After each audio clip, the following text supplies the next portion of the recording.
13, 14 કે 15 જુલાઈ આસપાસ નવી સિસ્ટમ ગુજરાતની આસપાસ આવી શકે છે।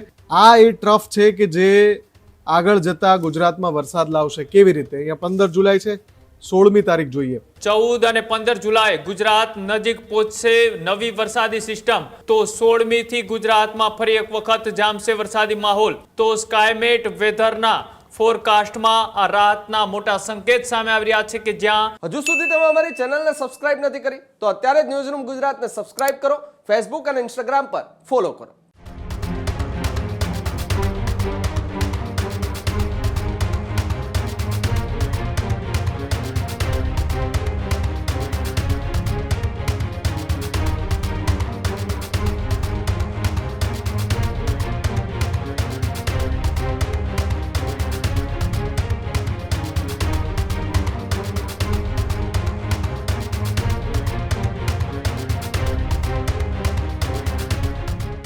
સમાચારોમાં આગળ વાત કરીએ મહત્વપૂર્ણ સમાચારોની જે વરસાદના બીજા રાઉન્ડની સતત ખેડૂતો રાહ જોઈ રહ્યા છે તેની વચ્ચે હવે ફરી એક મહત્વપૂર્ણ સમાચાર છે તે સામે આવી રહ્યા છે।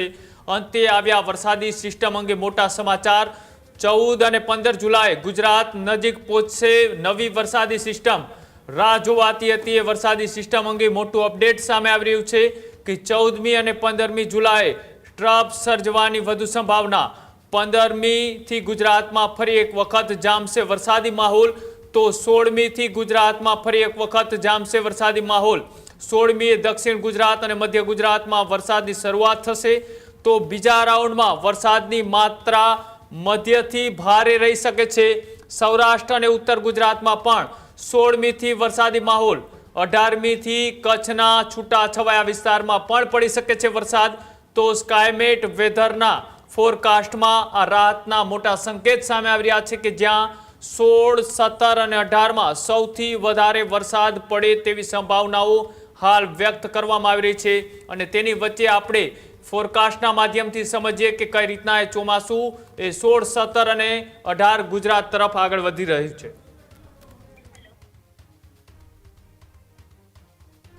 તો સ્કાયમેટ વેધરનું આ 15 દિવસનું જે ચોમાસાનું અનુમાન છે એમાં મોટા સમાચાર એ આવ્યા છે। આ 10મી જુલાઈ આજની તારીખ છે। ગુજરાતમાં આજે ક્યાંય વરસાદ નથી। આ અનુમાન ન્યૂઝરૂમ ગુજરાતે 5 દિવસ પહેલા કર્યું હતું, 5મી જુલાઈએ। ત્યારે જ કહ્યું હતું કે ગુજરાતમાં 8મી જુલાઈ પછી વરસાદ નહીં હોય। આ આખી સિસ્ટમ જે છે વરસાદની એ અહીંયા દેખાઈ રહી છે અને અહીંયા કોરું કટ દેખાઈ રહ્યું છે। હવે જે સૌથી અગત્યના સમાચાર છે એ છે કે આપણે કહ્યું હતું કે 13, 14 કે 15 જુલાઈ આસપાસ નવી સિસ્ટમ ગુજરાતની આસપાસ આવી શકે છે જે ગુજરાતને કદાચ તરબોળ કરે। તો હવે આ 15 દિવસનું જે ફોરકાસ્ટ છે એમાં શું અપડેટ છે એ આપણે જોઈએ। આ 10 છે તો હવે 11 તારીખમાં જઈએ। અહીંયા હજુ પણ ગુજરાત કોરું જ છે। 12 તારીખમાં જઈએ। અહીંયા હવે જુઓ તમે આખા ભારતમાં તમે નકશો જુઓ તો માત્ર અહીંયા નોર્થ ઇસ્ટ બાજુ અને મધ્ય ભારતમાં આ બાજુ થોડું વરસાદી સિસ્ટમ દેખાય છે। બાકી અહીંયા આખું ભારત કોરું થઈ જાય છે 12મી જુલાઈથી। પણ એનાથી પણ અગત્યની વાત જે મારે બતાવી છે એ છે આ 13મી તારીખ લગભગ સરખી પરિસ્થિતિ છે 12મી જુલાઈ જેવી। ગુજરાત આખું કોરું છે। અને હવે આ 14મી જુલાઈ। હવે અહીંયા તમે નજર કરો, કાલ સુધી જે અહીંયા નહોતું એ અહીંયા એક નવું સિસ્ટમ બની રહ્યું છે જેને મોન્સૂન ટ્રફ પણ કહેવાય છે અને વરસાદી સિસ્ટમ પણ કહેવાય છે। જુઓ આ એક જ દિવસમાં અહીંયા કેટલો બદલાવ છે। આ 14મી જુલાઈ આપણે આવી ગયા અને હવે આગળ આપણે જોઈએ 15મી જુલાઈ।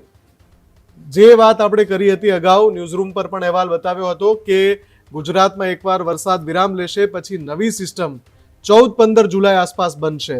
તો આ જે સિસ્ટમ છે અહીંયા જો કેટલી મોટી સિસ્ટમ આવી ગઈ। હજુ 2 દિવસ પહેલા જોઈએ આ જે અમારી પેન છે ત્યાં તમે જોજો આ 15મી જુલાઈ છે અને અહીંયા તમે આ સિસ્ટમ જોઈ રહ્યા છો। પાછળ જઈએ 14 જુલાઈ એ આવી રહી છે અહીંયાથી। 13 તો છે જ નહીં, લગભગ કોરું દેખાય છે। પણ 2 દિવસમાં એ સિસ્ટમ ક્યાં પહોંચે છે હવે જુઓ તમે। આ 14 તારીખ છે અને આ 15 તારીખ છે કે જ્યાં વરસાદી સિસ્ટમ દેખાઈ રહી છે। 13, 14 અને આ જુઓ 15 તારીખ છે। અહીંયા આખી આ સિસ્ટમ દેખાઈ રહી છે। આ એ ટ્રફ છે કે જે આગળ જતા ગુજરાતમાં વરસાદ લાવશે। કેવી રીતે? અહીંયા 15 જુલાઈ છે, 16મી તારીખ જોઈએ। જો ગુજરાતના ઘણા બધા વિસ્તાર દક્ષિણ ગુજરાત, અહીંયા ઉત્તર ગુજરાત બધે એ સિસ્ટમ દેખાય છે કે જે વરસાદ લાવશે. ગુજરાત જે કોરું કટ હતું, મધ્ય ભારત કોરું કટ હતું, ત્યાં હવે આખી આ સિસ્ટમ આવી ગઈ છે. એટલે 15મીથી સિસ્ટમ બનવાની શરૂ થશે. 17મી જુલાઈ સુધી પહોંચતા જુઓ ગુજરાત 50% કરતાં વધુ કવર થઈ ગયું છે. એમાં સૌરાષ્ટ્ર આવી જાય છે, દક્ષિણ ગુજરાત આવી જાય છે, મધ્ય ગુજરાત અને ઉત્તર ગુજરાત પણ આવી જાય છે. કમનસીબે 17મી જુલાઈ સુધી પણ કચ્છમાં કોઈ વરસાદની સંભાવના નથી જોવા મળતી. 18મી તારીખે પણ જુઓ લગભગ સૌરાષ્ટ્ર આખું કવર થઈ જાય છે. દક્ષિણ ગુજરાત પણ છે, મધ્ય ગુજરાત પણ છે. 18મી જુલાઈએ કચ્છમાં થોડી વરસાદની એન્ટ્રી થતી હોય એવું લાગે છે, પણ એ સિવાય કચ્છમાં અતિ ભારે વરસાદ નથી દેખાતો અને વળી પાછું 19મી જુલાઈએ ગુજરાત પૂરું થઈ જાય એ પ્રકારની પરિસ્થિતિ છે. એટલે 16, 17, 18, 19 સ્કાયમેટ વેધરનો આ ડેટા છે અને એના અનુસાર આ દિવસો દરમિયાન ગુજરાતમાં વરસાદ પડી શકે છે.